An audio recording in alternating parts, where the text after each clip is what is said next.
havia, não vou dizer que é um ritual, é quase como se fosse um ritual, não um ritual, uma metodologia de ensino. Eles Esdras criou uma metodologia de ensino. Por exemplo, uma criança com 12 anos, ela passava por um processo e ela tinha que recitar as 613 leis, tá, da Torá. Não era só as 10, tá? 613. Tá? Tinha textos ali do Antigo Testamento que a criança tinha que recitar de cor. Então os pais treinavam os filhos. Com 12 anos, hoje, com 12 anos, nossos filhos, às vezes você pergunta para ele onde que está Davi na Bíblia, ele não sabe se está no Antigo, no Novo Testamento, né? Se fala para ele cantar um hino, ele não sabe cantar um hino, né? Nós estamos chegando numa época assim, irmão, tá? Eu me coloco junto com os irmãos, porque todos nós estamos negligenciando, né? O ensino. A antiga geração, antes de nós aí, tinha todo um cuidado, né, irmãos? De instruir as crianças, né, no caminho do Senhor. Hoje a gente está perdendo um pouco isso. Eu vi quando eu fui a algumas igrejas que eu pastoreei, irmãos, eu sou sincero, nós fazíamos às vezes maratonas bíblicas. O Jovan e a Geice abocanhavam tudo, irmãos. E olha que eu nem instruo eles direito, só por eles me ouvirem pregar e estar junto comigo, no trabalho de criança, né? Eu não fui um pai rígido assim, mas eles abocanharam toda a maratona, o povo assim realmente pouco instruído. Então nós temos que ter esse cuidado, irmãos, na igreja, tá? Nós como pais, a igreja ela instrui, tem escola, tem a salinha, tem as pregações, mas o ensino do pai e da mãe é essencial. O pai e a mãe tem que ensinar o filho a orar, a ter reverência na igreja, a chegar na igreja, dobrar o joelho para orar, enfim, as bases da nossa fé, que não deve pecar, que deve andar no caminho do Senhor, ensinar sobre o Espírito Santo, é tudo dever do pai e da mãe, irmãos, ensinar as bases da nossa fé. Então Esdras tudo Esdras foi O Esdras era ele era um escriba, né? Um escriba. E daí ali, depois mais para frente, além das sinagogas, criou-se também o grupo dos fariseus. Sempre quando a gente ouve fariseu, a gente já joga eles tudo no inferno. Porque no tempo de Jesus eles foram terríveis. E eles, né? Mas quando iniciou, os fariseus, eu acho que foi, eu não lembro ao certo, mas eu acho que uns 60, 100 anos antes de Cristo vir, foi quando iniciou o farisaísmo. Quando iniciou, era bom, era um projeto bom. Qual que era o projeto? Era pessoas que iam guardar a lei, e a palavra fariseu significa separado. Eles iam se separar do pecado e se consagrar para Deus. Então era bom, não era ruim no início. Só que daí, o povo começou a colocar eles num pedestal. E aí eles começaram a se achar, né? Aí eles foram criando regra. Aí tipo assim, aí orar, em vez de orar no quarto, né? Eles iam nas praças públicas, escolhiam a rua mais movimentada. Oh, grande Jeová! E o povo tudo passando, o fariseu está olhando, orando, né? Come santo. Aí esmola quando ia dar, né? Para todo mundo ver, né? Se fosse hoje, ia fazer uma selfie, né? Com o celular, jogava no Face, né? Aqui, ó, eu ajudando.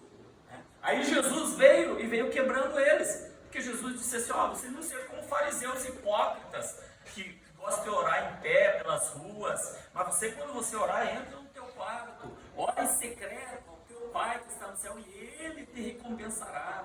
Quando você for dar esmola, que a tua mão direita não saiba o que faz a tua esquerda, ou seja, não é para tocar trombeta, né? A pessoa não deve fazer, o que Jesus estava ensinando é que a pessoa não deve fazer para se aparecer, mas os fariseus entraram por esse caminho, né? E daí nos tempos de Jesus eles eram terríveis, daí já estavam roubando o povo, eles já estavam lá, irmãos.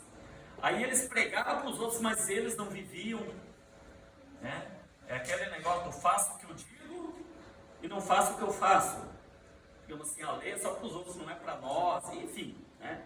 Tá? Mas no início foi bom, a ideia era boa, a ideia era ter um grupo que se consagrasse para Deus, espiritualmente. E as frequências se mantêm, né? Até nós, na nossa igreja é bom. Imagina você ter um grupo de irmãos que vão fazer jejum 2, 3 vezes por semana, vão morar no monte, vão se consagrar. É uma bênção para a igreja, né? Só não pode se perder no caminho, né? Começar a se achar melhor do que os outros, né? Não, então eu sou mais santo do que os outros. Aí é perigoso, tá? Mas vamos lá, irmãos. Então, voltando a falar de Elias, né? E daí Eliseu, né? Lembram dos 42 que eu citei aqui também? As ursas matou os As duas ursas mataram 42, e ali é o tempo dos 3 anos e meio da grande tribulação, né? Que as duas ursas é o anticristo e o falso profeta, né? E outra coisa importante, né?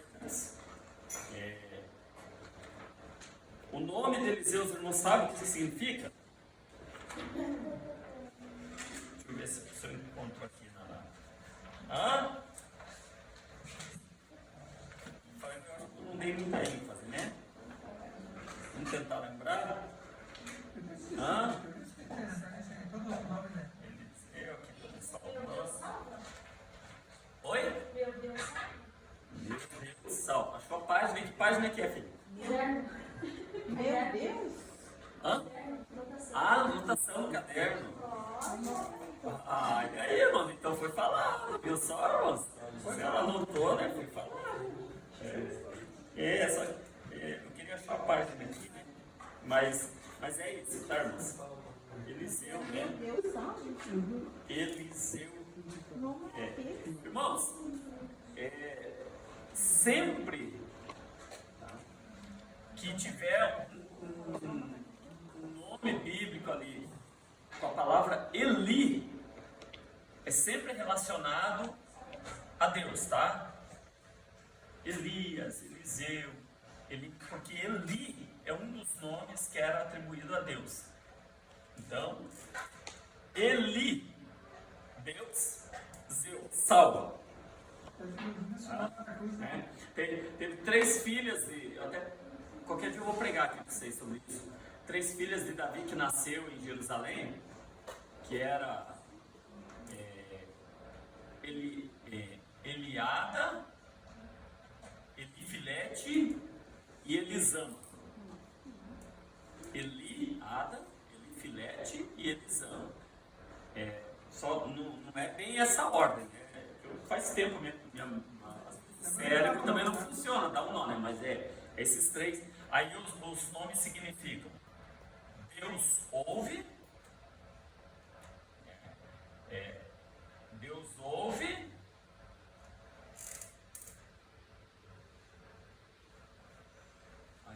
fugiu. Eu sei que o último é Deus liberta. Deus ouve, não, Deus vê, Deus ouve e Deus liberta. Então Davi teve 3 filhos que nasceram em Jerusalém e colocou o nome das 3 lá, né? Da experiência que ele tinha com Deus. Por isso que daí ali é Eliada, Elifilete e Elisama. Oi? Já quer isso aí na prova? Não, mas eu estou só comentando geral. Eu não vou dizer para vocês o que vai querer. O que eu estou comentando Pode aqui, ser, né? fiquem atentos que tem tudo a ver com a prova, tá? Tem tudo a ver com a prova.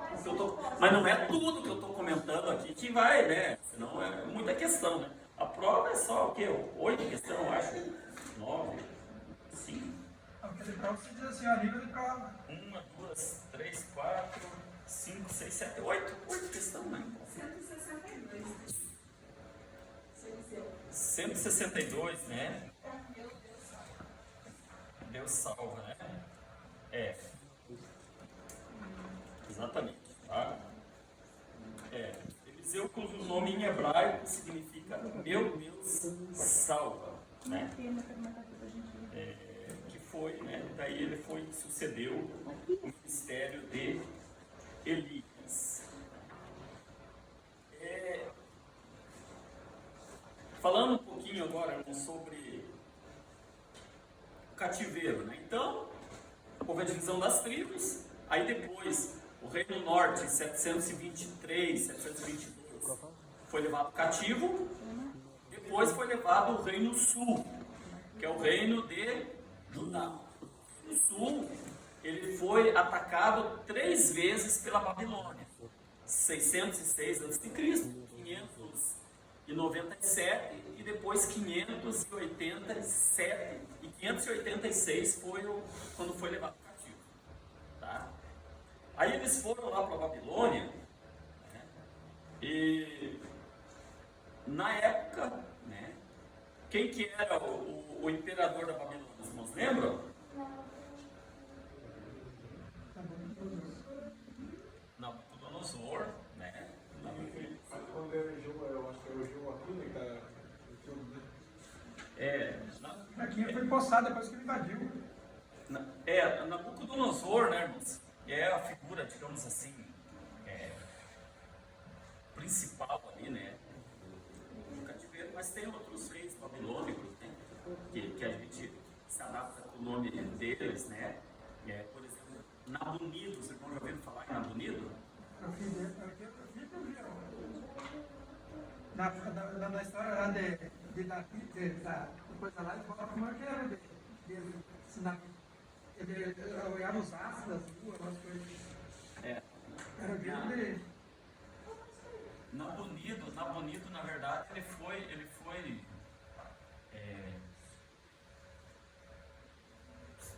parece que sucessor, né, de Nabucodonosor, Nabonido. E ele provavelmente, pelos relatos históricos, né, eles acreditam que ele era pai de Belsazar. Lembra lá no livro de Daniel? Vocês já leram lá de Belsazar? Não lembram? Bom, deixa eu relembrar.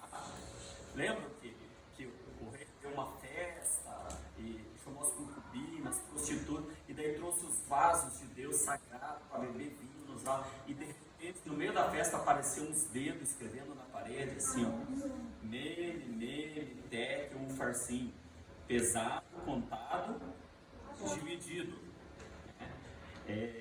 Eles acreditam assim que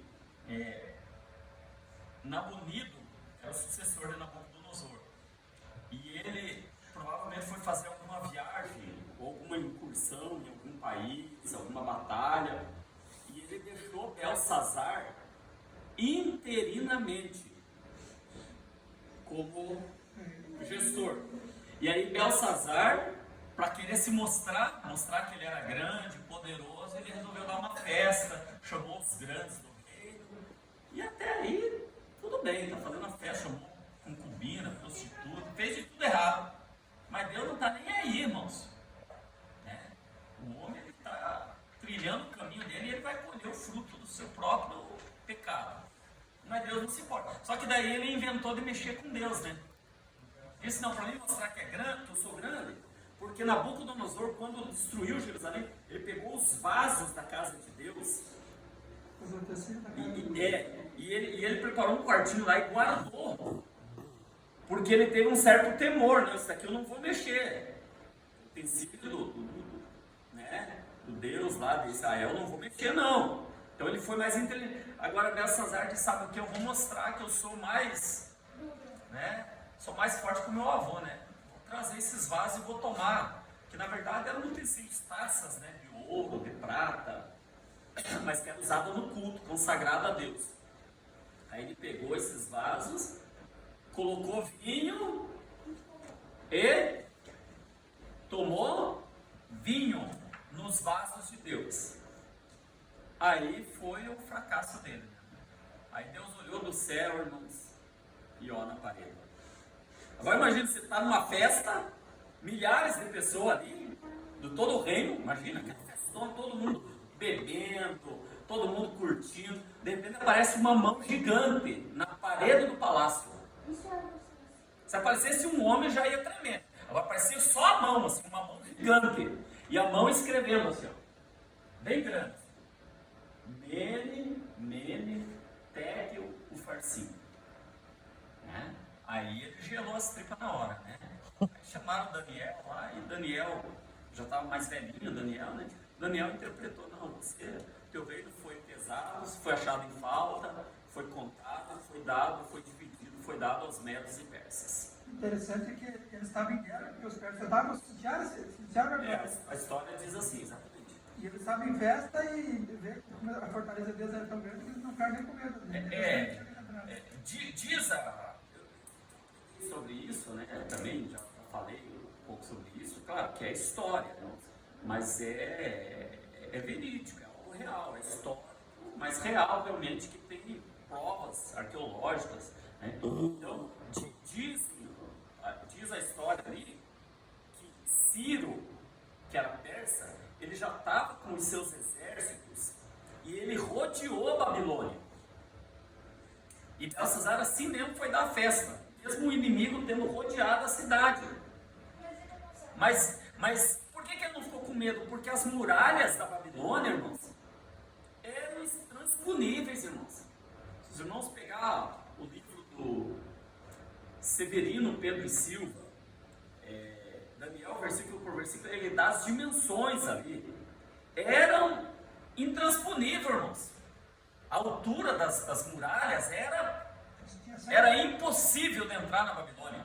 Tinha 100 metros de altura as muralhas. Não, era um negócio, eu não lembro, né, as dimensões sim, né, mas tinha a largura, a altura, ele dá tudo, mas era um negócio assustador. Aí o Belsazar, eles estão aí fora, mas não tem como entrar. E aí ele resolveu dar a festa. Aí veio a mão de Deus e disse, não, contado, pesado de dia. E quando Deus está dando o decreto, e daí Daniel interpreta, diz assim, ainda esta noite, vai se cumprir, ainda essa noite. Quando Deus está usando o profeta Daniel, sabe o que Ciro está fazendo? Ele está desviando o curso do rio. Tinha um rio que passava no meio, rio Eufrates, né? Passava no meio da cidade da Babilônia. E aí o que ele fez? Como não tinha como passar pelas muralhas, o que ele fez? Ele foi trabalhando vários dias ali para desviar o curso do rio. Porque daí ficou uma parte do rio ali para passar seco. E daí eles entraram pela parte que estava seca do rio. Chamava arqueduto, né? Ele fez ali um desvio ali, e aí entrou a seco com os exércitos, e aí cumpriu a palavra de Deus naquela mesma noite. Belsazar morreu, o império babilônico caiu por terra e iniciou-se o império medo-persa. Essas taças do templo eram usadas para quê? Por tempo, exatamente por tempo. Para adoração, para libação, havia pratos, onde iam os pães da preposição, havia bebidas, havia cerimoniais de libação. Sabe o que é um cerimonial de libação, irmãos? É exatamente isso, é quando a oferta era líquida e era derramada diante de Deus. Tá? E daí, por ser líquido, precisa ter um recipiente, né? Tá? Então vamos lá. Então, irmãos, tá?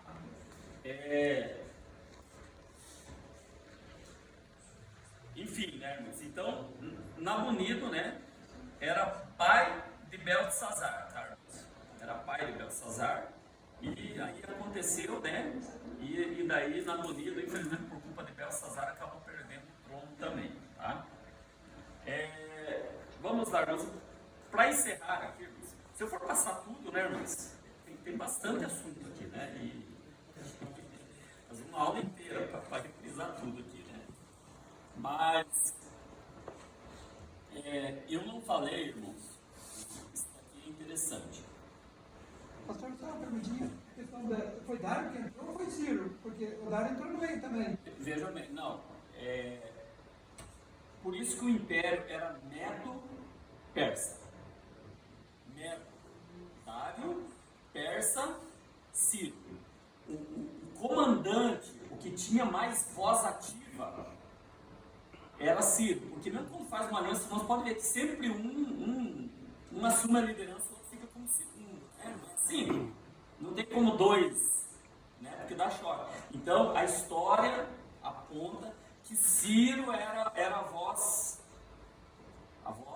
forte, mas não que o outro não governasse também. O outro também era, dos netos também era imperador, só que com Ciro ele baixava a guarda. Então Ciro que comandou, e inclusive foi Ciro que mandou o povo retornar do cativeiro. Tá, irmãos? Se vamos pegar Isaías, acho que 42, uma Bíblia aí, uma Bíblia, vamos achar. O que eu vou ensinar para vocês, talvez nós estamos cedo aqui, eu acho que é isso aí. Vocês não pregar errado, irmão. Vocês não pregar errado.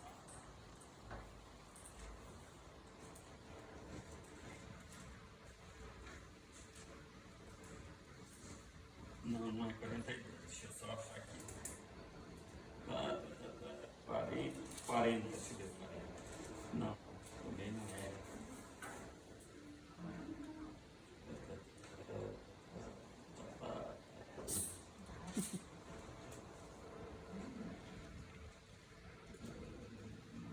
Quarenta e cinco. Olha o que a Bíblia diz. Assim diz o Senhor. Isaías 45. Assim diz o Senhor ao seu ungido, Ciro. Mas peraí, Ciro era ímpio. Por que Deus está chamando ele de ungido? Hã? Tá vendo como se não se cuidar, né? Daqui a pouco o pregador está dizendo aí, né? E Ciro era servo de Deus, e Ciro, ele era ungido, né? E tá. Então, irmãos, quando você conhece a história, o que acontece?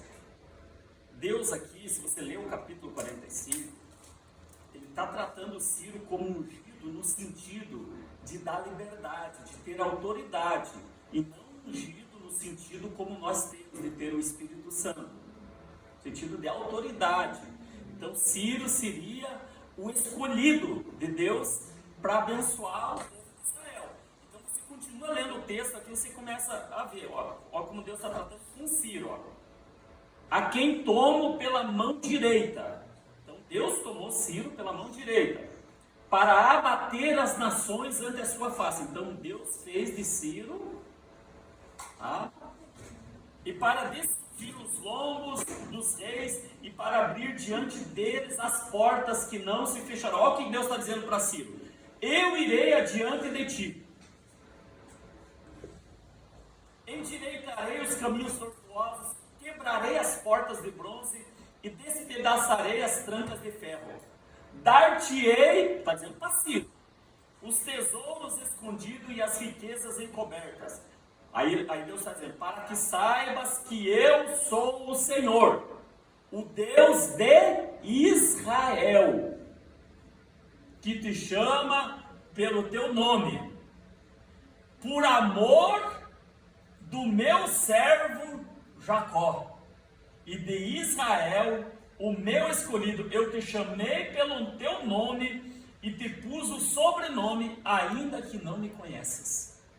Então você lê todo o texto, você percebe que Deus está falando de Ciro que nem conhece a Deus, mas Deus está chamando ele pelo nome, está falando o que vai fazer com ele.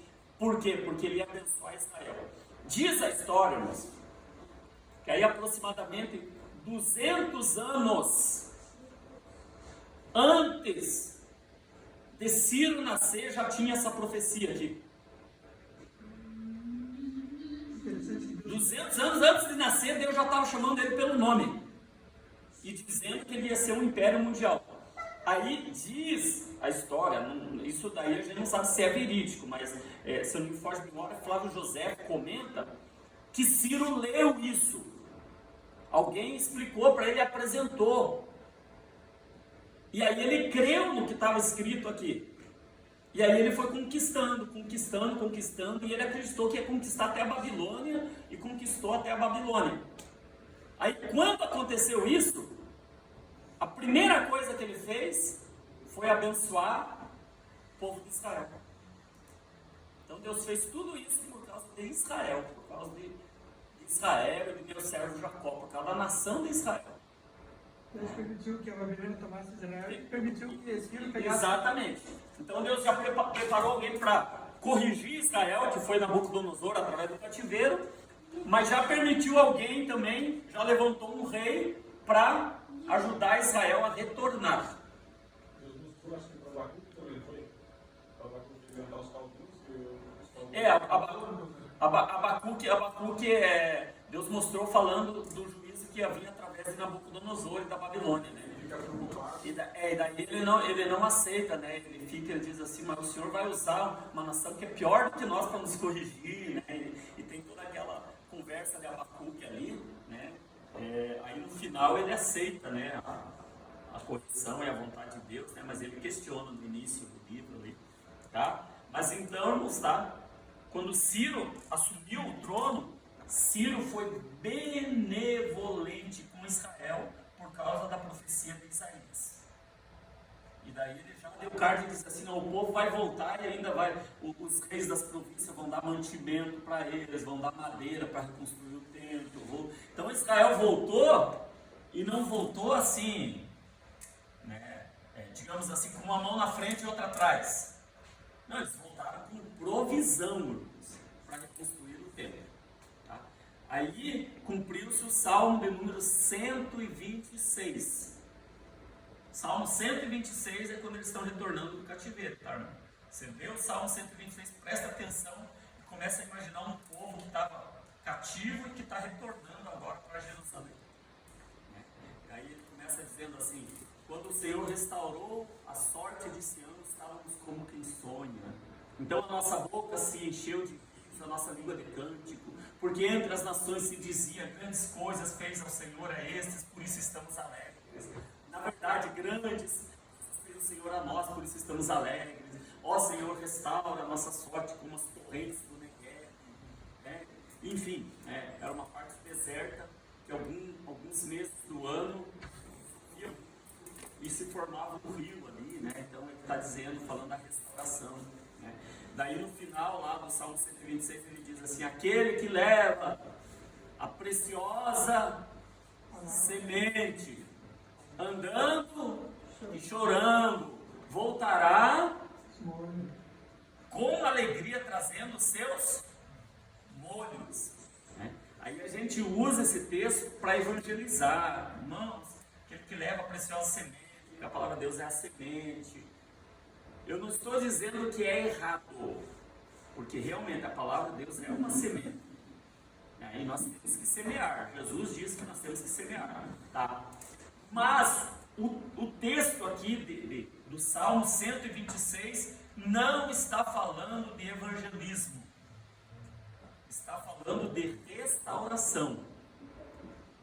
É o próprio povo de Deus que estava quebrado, moído, e agora eles estão voltando. Por isso que o que o salmista está dizendo? Aquele que leva a preciosa semente. O que é a semente aqui, nesse caso do salmo? É a fé. A fé em Deus. Ele foi para a Babilônia, mas ele não perdeu a semente. Ele ficou lá com a fé.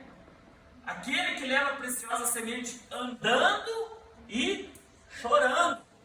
Então eles choraram muito lá na Babilônia, querendo retornar para Jerusalém.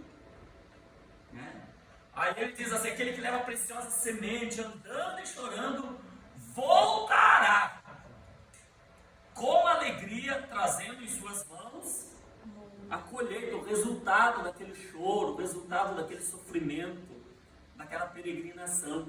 Então era isso que ele estava falando da